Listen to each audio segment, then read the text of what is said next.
కలియుగమిటులైన కలదుగాని కరుణ జలజాక్ష హరి హరి సర్వేశ్వరా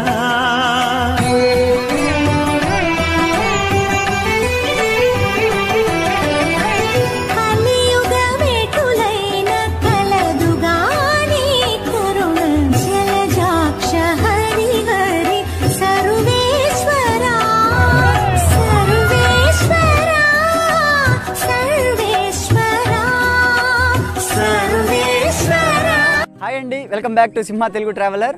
అందరూ ఎలా ఉన్నారు? నేనైతే చాలా బాగున్నాను. ఈరోజు మన వీడియో ఏమిటంటే తిరుపతి నుంచి తిరుమలకి అలిపిరి మెట్ల మార్గం ద్వారా అయితే వెళ్తున్నాము. మనము తిరుపతికి చేరుకోగానే ఆ స్వామివారి దర్శనానికై ఫ్రీ ఎస్ఎస్డి టోకెన్స్ ఎక్కడ తీసుకోవాలి, ఎలాగా తీసుకోవాలి, అలాగే ఆన్లైన్లో ఎలాగా ఎన్ని విధాలుగా బుకింగ్ చేసుకుని అయితే ఆ స్వామివారి దర్శనానికి వెళ్ళవచ్చు వంటి పూర్తి ఇన్ఫర్మేషన్ అయితే నేను మీకు ఈ వీడియోలో అందిస్తాను. ఈ వీడియోని ఎక్కడ కూడా స్కిప్ చేయకుండా పూర్తిగా చూడండి, మీకే అర్థమవుతుంది. ఇక వెళ్దాం రండి మనము.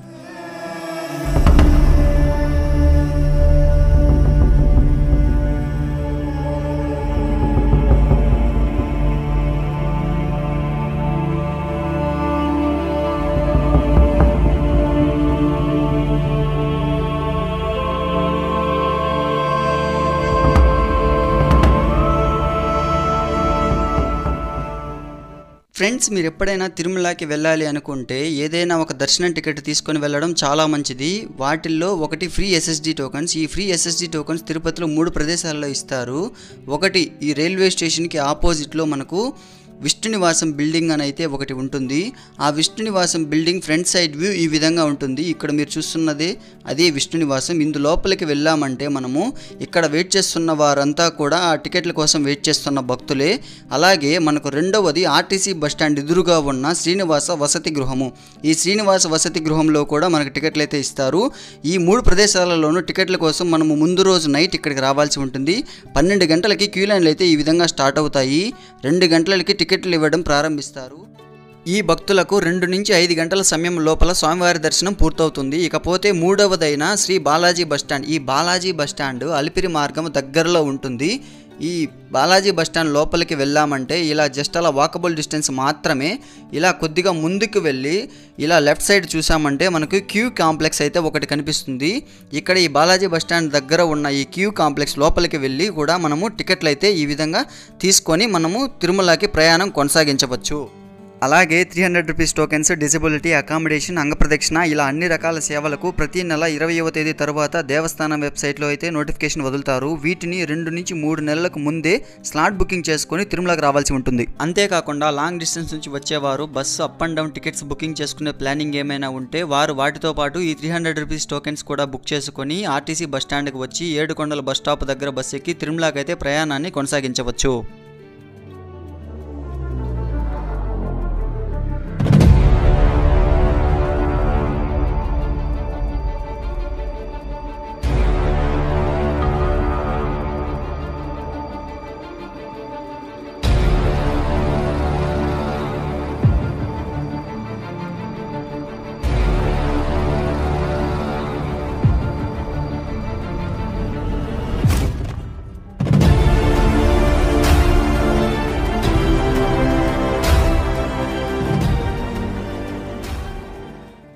ఫ్రెండ్స్, ఇప్పుడు మనం అలిపిరి నడక మార్గం దగ్గరికి అయితే చేరుకున్నాము. ఇక్కడ కనిపిస్తున్న ఈ ఆర్చ్ లోపల నుంచి వెళ్ళామంటే అలిపిరి ఘాట్ రోడ్ ప్రయాణం అయితే మొదలవుతుంది. ఇక్కడ నుంచి కొద్దిగా లెఫ్ట్ తిరిగామంటే శ్రీవారిమెట్టు మార్గం అయితే కనిపిస్తుంది. ఇక్కడ నుంచి శ్రీవారిమెట్టు దగ్గరికి 20 కిలోమీటర్లు అయితే ఉంటుంది.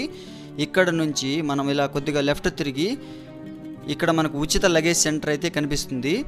ఈ ఫ్రీ లగేజ్ కౌంటర్లో అయితే మన దగ్గర ఉన్న ఎక్సెస్ లగేజ్ ఏదైనా ఉంటే ఇక్కడ ఇచ్చేసామంటే వాళ్ళు ఇక్కడ ఒక స్లిప్ అయితే ఇస్తారు. ఆ స్లిప్ తీసుకొని మనం తిరుమలకి వెళ్ళామంటే మన లగేజ్ సేఫ్గా అయితే అక్కడ చేరుంటుంది. అక్కడ మనం మన లగేజ్ తీసుకొని మన ప్రయాణాన్ని కొనసాగించవచ్చు. ఇక మన జర్నీని అయితే తిరుమలకి స్టార్ట్ చేద్దాము. మనము తిరుమలకి చేరుకోవడానికి ముఖ్యంగా 3 మార్గాలు ఉన్నాయి. ఒకటి అలిపిరి ఘాట్ రోడ్డు ప్రయాణము, 2 శ్రీవారి మెట్ల మార్గము, 3 అలిపిరి మెట్ల మార్గము. ఈ శ్రీవారి మెట్ల మార్గము ద్వారా తిరుమలకి చేరుకోవడానికి 2388 స్టెప్స్ అయితే ఉంటాయి. 2.1 కిలోమీటర్ అయితే ఉంటుంది. 2 నుంచి 3 గంటల సమయం అయితే పడుతుంది చేరుకోవడానికి. ఈ అలిపిరి మెట్ల మార్గం ద్వారా తిరుమలకి చేరుకోవడానికి 12 కిలోమీటర్లు ఉంటుంది. ఇందులో 3550 స్టెప్స్ ఉంటాయి. 4 నుంచి 5 గంటల సమయం పడుతుంది.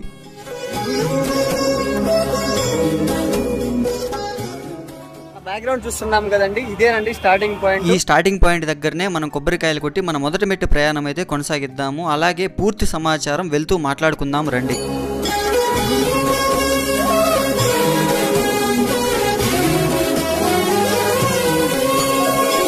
ఎన్ని జన్మల పుణ్యమో నీకిన్ని సేవలు చేయగా.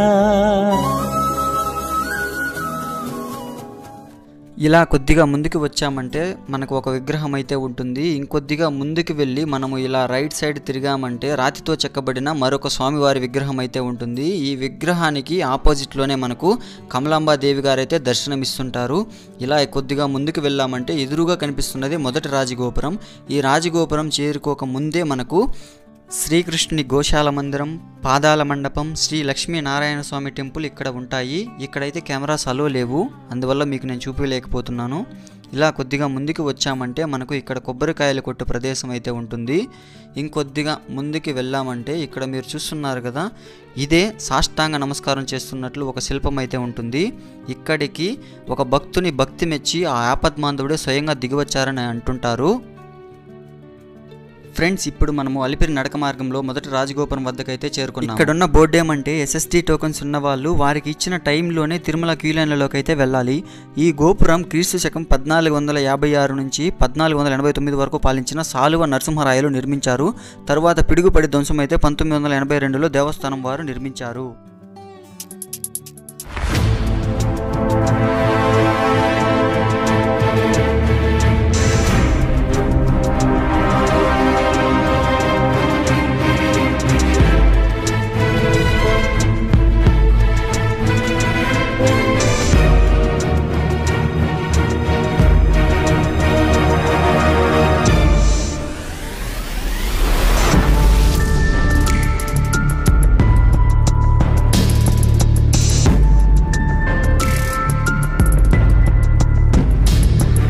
ఫ్రెండ్స్, ఇలా మొదటి రాజగోపురాన్ని దాటుకోగానే మనకు మహావిష్ణువు దశావతారాలలో మొదటి అవతారం మత్స్యావతారం అయితే మనకు దర్శనమిస్తుంది. ఇక్కడ మత్స్యం అనగా చేప. ఈ అవతారంలో విష్ణువు 2 పనులు చేసినట్లుగా పురాణాలు చెబుతుంటాయి.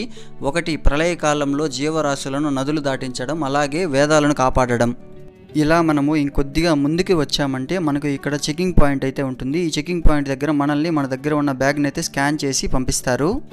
ఇలా ఇంకొద్దిగా ముందుకు వచ్చామంటే ఈ మెట్ల మార్గంలో 45వ మెట్టు దగ్గర మనకు కనిపించే అతి పెద్ద గుండు ఇది. దీని పేరు తలయేరు గుండు అని అంటారు. ఇక్కడ అంజలి ఘటిస్తున్న ఆంజనేయ స్వామిని మీరు చూడవచ్చు. కాళ్ళు నొప్పి కలిగిన భక్తులు ఈ బండకు కాళ్ళు ఆనిస్తే నొప్పిపోతుందని నమ్ముతారు. ఈ విధంగా కాళ్ళు తాకిడితో ఏర్పడిన గుంతలను మనం ఇక్కడ చూడవచ్చు.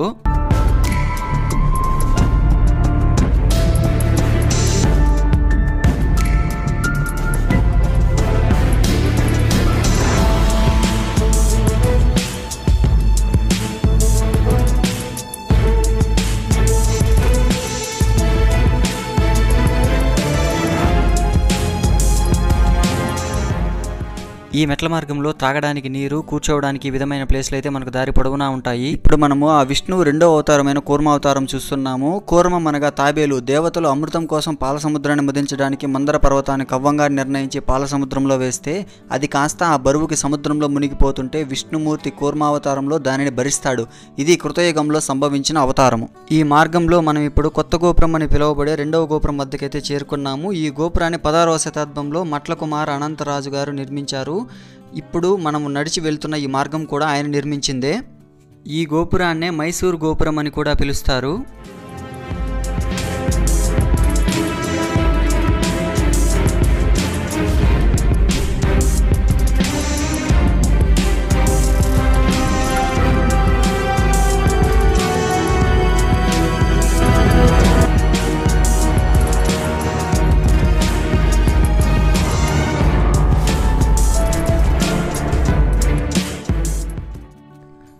అలా మన ఈ జర్నీలో మనకు ఇక్కడ లెఫ్ట్ సైడ్లో గజేంద్ర మోక్షం అని అయితే వస్తుంది.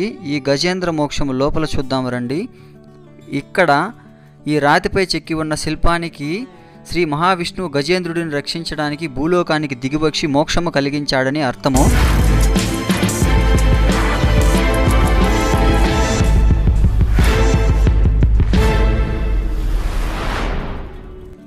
అలా మన నడక మార్గంలో మనము ఇప్పుడు 550వ స్టెప్కి అయితే చేరుకున్నాము.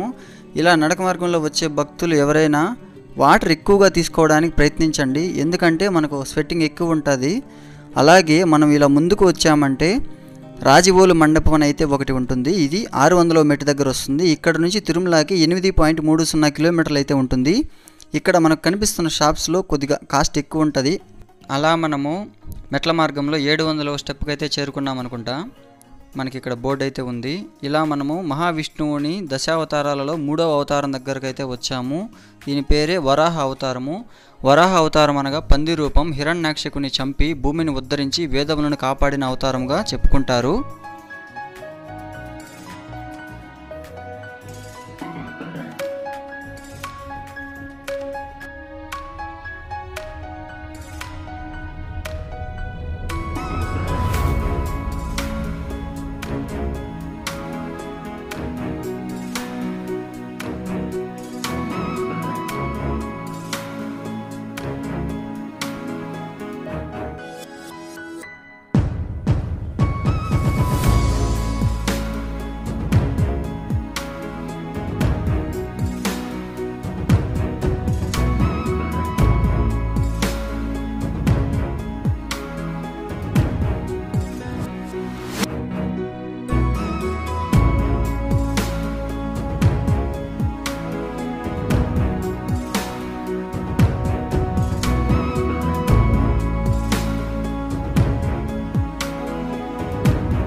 ఫ్రెండ్స్, ఇప్పుడు మనము 1150వ మెట్టు దగ్గర ఉన్న ఎలకాయ మండపం దగ్గరికి అయితే చేరుకున్నాము. ఇక్కడ వీరు కూర్చొని ఉన్నదే ఆ మండపము పాతగిల్లడం వల్ల చెదిరినట్టుంది.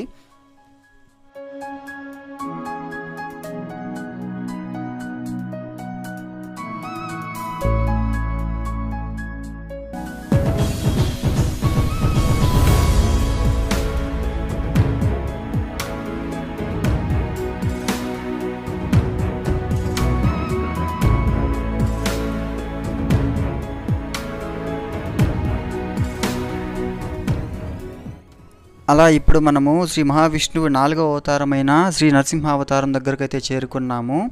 ఇక్కడ మీరు చూస్తున్నదే ఆ అవతారము. ఇక్కడ మనిషి ఇంకా పరిపూర్ణం పొందలేదు, భక్తుని మాటను నిజం చేయడం కోసం అవతరించిన మూర్తి. అలాగే సేవకుని శాపాన్ని నుంచి ముక్తిని చేసిన మూర్తి. తన భక్తుడైన ప్రహ్లాదుడిని కాపాడేందుకు నరసింహ అవతారంలో దిగివచ్చిన శ్రీ మహావిష్ణువు హిరణ్యకశ్యపుడిని సంహరిస్తాడు.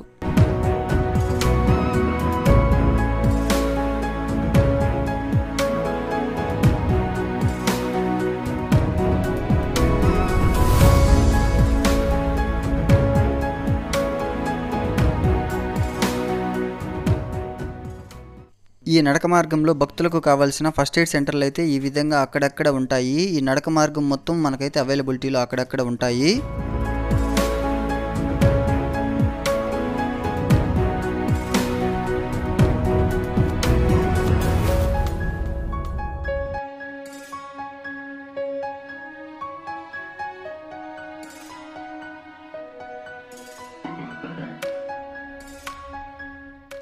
ఇప్పుడు మనము శ్రీ మహావిష్ణువుని దశావతారాలలో 5వదైన వామనావతారము దగ్గరికి అయితే వచ్చాము. ఈయన బలిచక్రవర్తి దగ్గర నుండి 3 అడుగుల నేల అడిగి త్రివిక్రముడై మొత్తం జగత్తునంతా 2 అడుగులతో మిగిలిన 1 అడుగుతో బలిచక్రవర్తిని పాతాళానికి పంపించి అక్కడ రాజును చేసి తానే స్వయంగా వరాహ రూపంలో ఆ రాజ్యానికి కాపలాగా మారుతాడు. వామనుడు అనగానే మన తెలుగు వారికి ఇంతై ఇంతై వటుండంతై అన్న పోతన భాగవత పద్యము గుర్తుకొస్తుంది.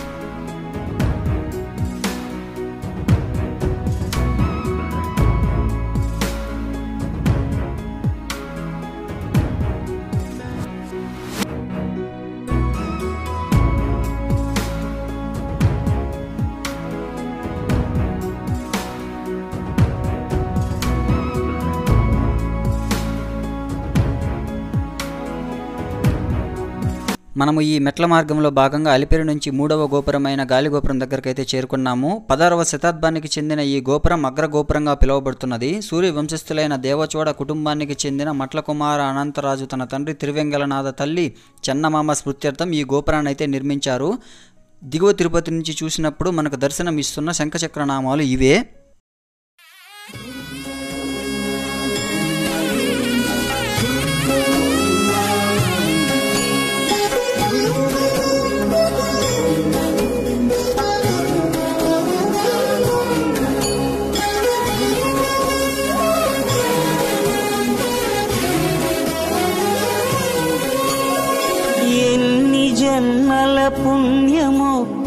నీకిన్ని సేవలు చేయగా. మనము ఈ గాలిగోపురం దాటుకున్న తర్వాత నడవడానికైతే చాలా ఫ్రీగా ఉంటుంది. అలాగే ఇలా కొద్దిగా ముందుకు వస్తే మనకి ఇక్కడ లెఫ్ట్ సైడ్లో కోదండరామస్వామి దేవాలయం అయితే ఉంటుంది. దీనికి ఎదురుగానే మనకు భక్తాంజనేయ స్వామి వారు అయితే దర్శనమిస్తుంటారు. చేయగా ఏడు కుండల దేవరా ఈ భాగ్యమంతా మాదిరా. ఏడు కుండల దేవరా ఈ భాగ్యమంతా మాదిరా. ఇలా ఈ అలిపిరి నడక మార్గంలో వచ్చిన భక్తులకు ఇక్కడ కనిపిస్తున్న ఈ క్యూ కాంప్లెక్స్లలో అయితే దర్శన టికెట్లు అయితే ఇస్తూ ఉన్నారు. ఇప్పుడైతే ఇవ్వడం ఆపేశారు.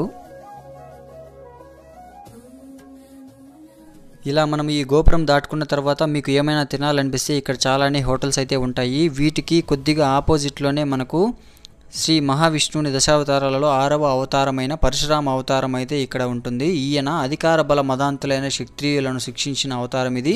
ఇవి త్రేతాయుగము ఆరంభంలో జరిగినాయి. పరశురాముని భార్గవరాముడు, జమదగ్ని రాముడు అని కూడా అంటారు.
ఇప్పుడు మనము శ్రీ మహావిష్ణువు యొక్క దశావతారాలలో 7వ అవతారమైన రామావతారం దగ్గరికి అయితే వచ్చేసాము. ఇందుకు వాల్మీకి వ్రాసిన రామాయణం రాముని కథకు ప్రధానమైన ఆధారముగా చెప్పుకొనవచ్చు.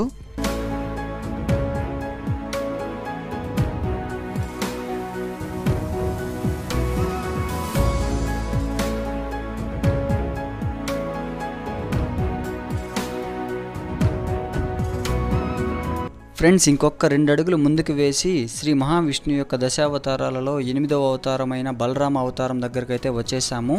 వీరు స్వయం భగవానుడైన శ్రీకృష్ణుల వారి సోదరులుగా జన్మించిన అంశావతారము. వీరు గొప్ప వీరులు, దయామయులు, కృష్ణునికి అన్ని వేళలా తోడు ఉన్నవారు. వీరి భార్య రేవతి ఒకసారి కోపం వచ్చి యమునా నది దిశనే మార్చేశారు.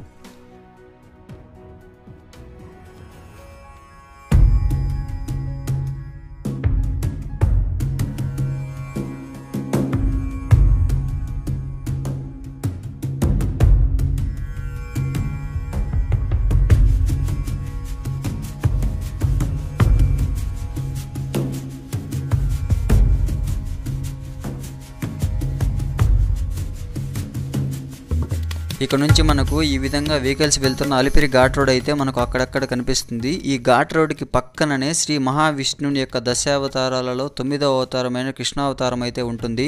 కృష్ణావతారం అనగా శ్రీకృష్ణుడు హిందూ మతంలో అర్చింపబడే ఒక దేవుడు. హిందూ పురాణాలలోనూ, తాత్విక గ్రంథాలలోనూ, సాహిత్యంలోనూ, పూజా సంప్రదాయాలలోనూ కృష్ణుని అనేక విధాలుగా భావిస్తుంటారు. చిలిపి బాలుడిగాను, రాధా గోపిక మనోహరుడిగాను, గోపికల మనసు దోచుకున్నవాడిగాను, యాదవరాజుగాను, అర్జునుని సారథి అయిన పాండవ పక్షపాతిగాను, భగవద్గీత ప్రబోధకునిగాను, దేవదేవునిగాను ఇలా బహువిధాలుగా శ్రీకృష్ణుని రూపం ఉంటుంది.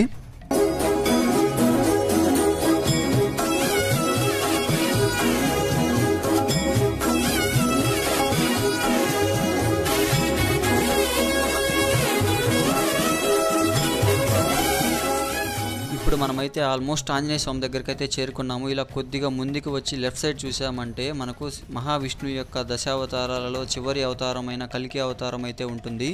ఈయన శంబలాను గ్రామంలో విష్ణు యశస్సు అను బ్రాహ్మణుడి ఇంటిలో జన్మిస్తారు. వీరి ఖడ్గం ధరించి తెల్ల గుర్రంపై స్వారీ చేస్తూ దోపిడీ దొంగలుగా మారిన అందరి నాయకులను సంహరించి తిరిగి సత్యయుగమును భూమిపై స్థాపిస్తాడు. ఇలా మనము ముందుకు వెళ్ళి ఇందాక చూసిన ఆంజనేయ స్వామి యొక్క విశిష్టతను అయితే తెలుసుకోవడానికి ప్రయత్నిద్దాము.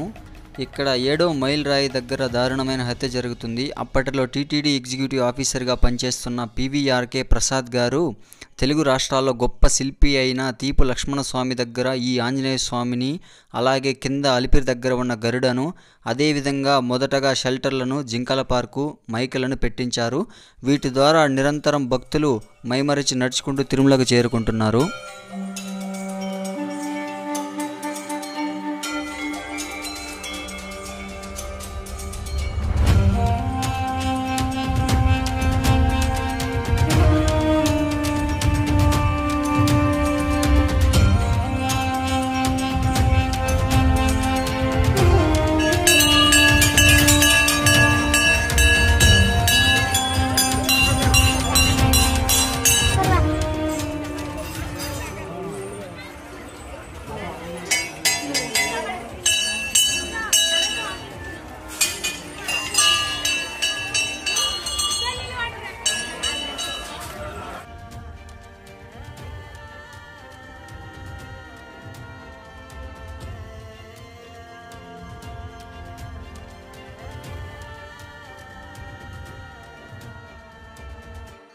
మనం ఇలా స్వామిని దర్శించుకున్న తర్వాత పక్కననే మనకు మినరల్ వాటర్ ప్లాంట్ అయితే ఉంటుంది.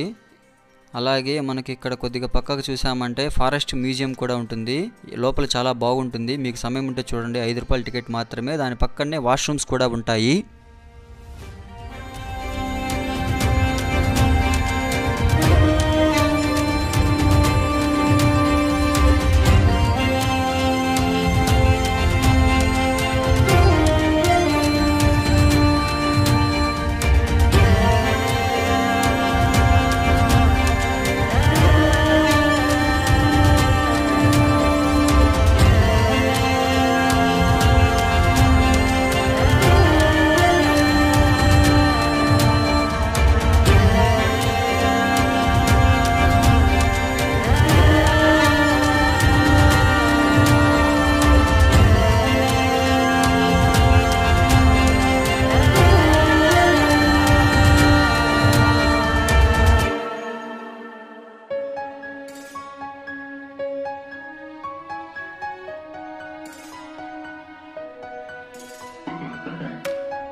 అలానే ఇప్పుడు మనము 2760వ స్టెప్ దగ్గర ఉన్న దొరసాని మండపం దగ్గరికి అయితే చేరుకున్నాము. ఇక్కడ నుంచి తిరుమలకు 5.40 కిలోమీటర్స్ డిస్టెన్స్ అయితే ఉంటుంది. ఇలా ఈ మండపం దాటుకున్న వెంటనే మనకు ఇక్కడ లెఫ్ట్ సైడ్లో ఒక శిల్పం అయితే ఈ విధంగా కనిపిస్తుంది.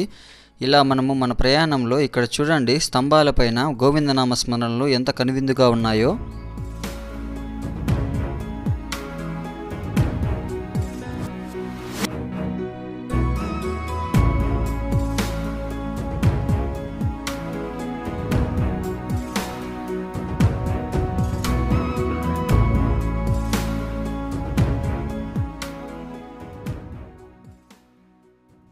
మనం వెళ్ళేదారిలో అక్కడక్కడ అడవి జంతువులు కనిపిస్తూ ఉంటాయి. వాటికి మనం ఎటువంటి ఆహార పదార్థాలు ఇవ్వకూడదు.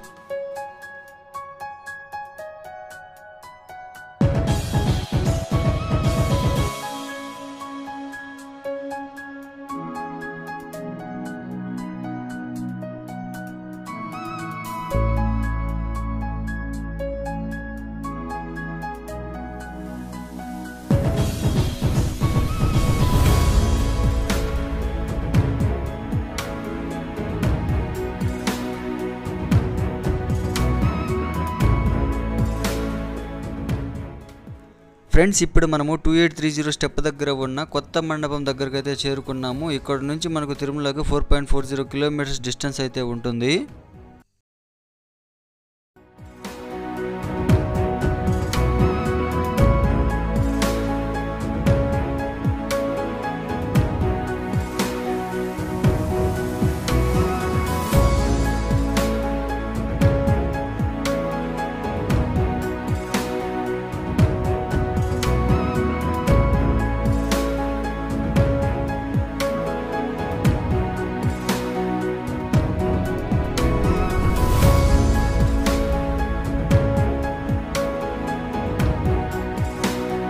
ఇలా కొద్దిగా ముందుకు వచ్చి మనము శ్రీ దాస ఆంజనేయ స్వామి వారి ఆలయం దగ్గరికి అయితే చేరుకున్నాము. ఇక్కడ లెఫ్ట్ సైడ్లో కనిపిస్తున్నదే మనకు ఆ ఆలయము. వచ్చేటప్పుడు మీరు స్వామివారిని దర్శించుకొని రండి. అలానే ఇంకొద్దిగా మనము ముందుకు వెళ్ళామంటే ఇక్కడ మనకు రైట్ సైడ్లో స్టెప్ నెంబర్ 2840 స్టెప్ దగ్గర ఉన్న ముగ్గుబావి మండపం దగ్గరికి అయితే చేరుకున్నాము. ఇక్కడ నుంచి మనకు తిరుమలకి 3.90 కిలోమీటర్స్ డిస్టెన్స్ అయితే ఉంటుందట.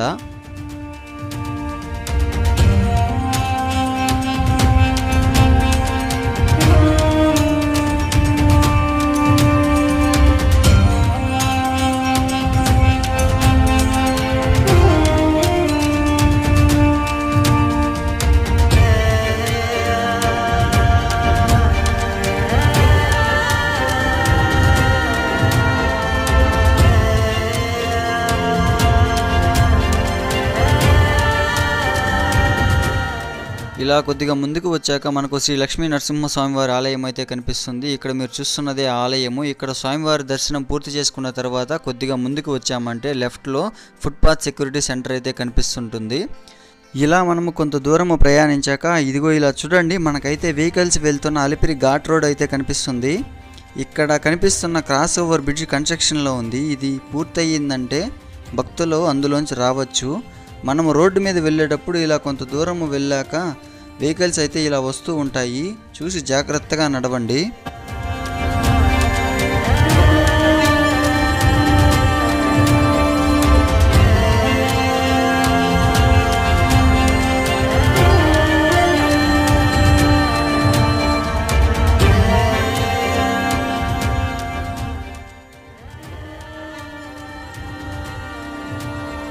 ఫ్రెండ్స్, ఇలా మన ఈ రోడ్డు ప్రయాణంలో రైట్ సైడ్ చూసామంటే చాలా అద్భుతంగా అయితే ఉంటుంది. ఇందాక చూసినట్లుగా ఇలా ఇంకొద్దిగా ముందుకు వచ్చామంటే లెఫ్ట్ సైడ్లో మనకు ఒక ఆలయం అయితే ఉంటుంది. ఈ ఆలయము ఈ తిరుమల గ్రామానికి గ్రామ దేవతగా పూజింపబడుతున్న వీరి దగ్గరకు ప్రతి బ్రహ్మోత్సవానికి సారెను పంపుతారు. మనకు ఇలా ఈ రోడ్డు ప్రయాణంలో వెళ్తున్నప్పుడు మనసు అయితే చాలా హాయిగా అయితే ఉంటుంది.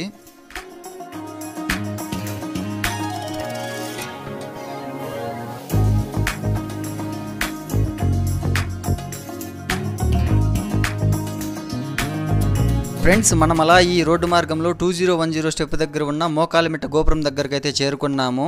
ఇక్కడ నుంచి తిరుమలకు 2.40 కిలోమీటర్ డిస్టెన్స్ అయితే ఉంటుంది. ఇలా కొద్దిగా ముందుకు వెళ్ళామంటే మనము ఇక్కడ నుంచి ఆ దేవదేవుడిని స్మరిస్తూ మోకాళ్ళపై కూర్చొని మెట్లు ఎక్కడం ప్రారంభిస్తారు. వెళ్దాం రండి, ఇప్పుడు మనము ఎక్కుదాము.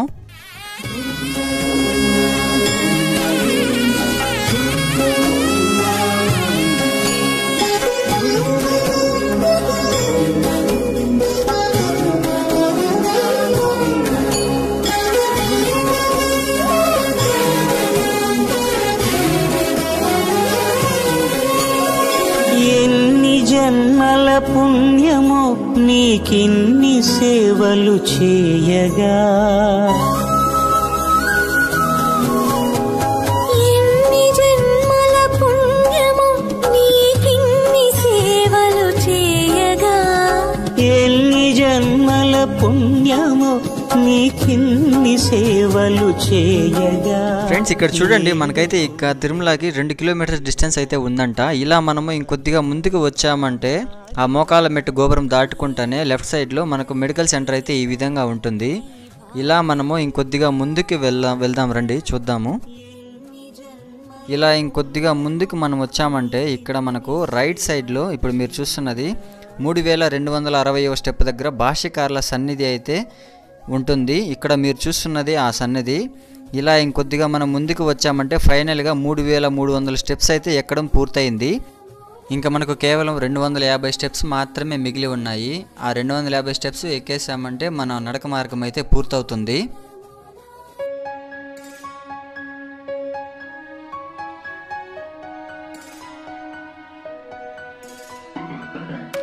ఇలా మనకు మార్గం పొడవునా ఇక నుంచి మనకు అల్వార్లు అయితే ఈ విధంగా ఉంటారు. చూడండి మీరే ఎలా ఉన్నారో అల్వార్ వారు.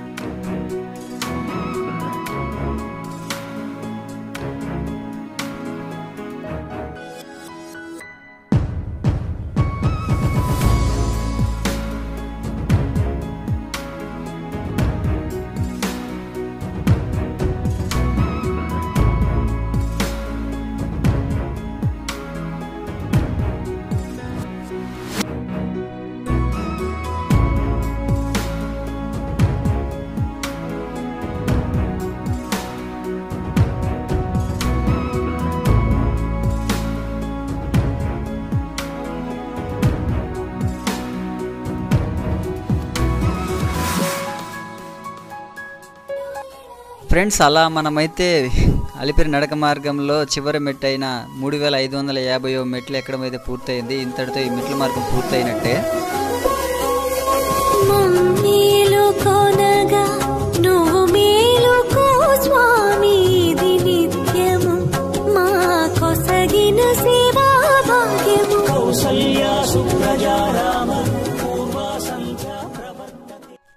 ఇలా మనం ఈ స్టెప్స్ ఎక్కడం పూర్తయిన తర్వాత ముందుకు వచ్చి రైట్లో చూసామంటే ఇక్కడ లగేజ్ సెంటర్ అయితే ఉంటుంది. మనకు కింద ఇచ్చిన లగేజ్ రిసిప్ట్ని ఇక్కడ చూపించి మన లగేజ్ని రిటర్న్ తీసుకోవచ్చు.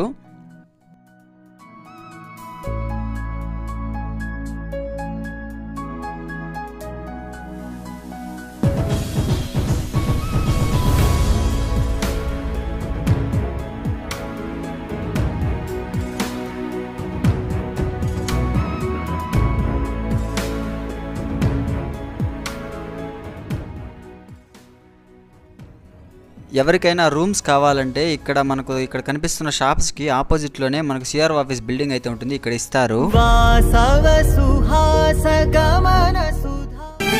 కలియుగమెటులైన కలదుగాని కరుణ జలజాక్ష హరి హరి సర్వేశ్వరా.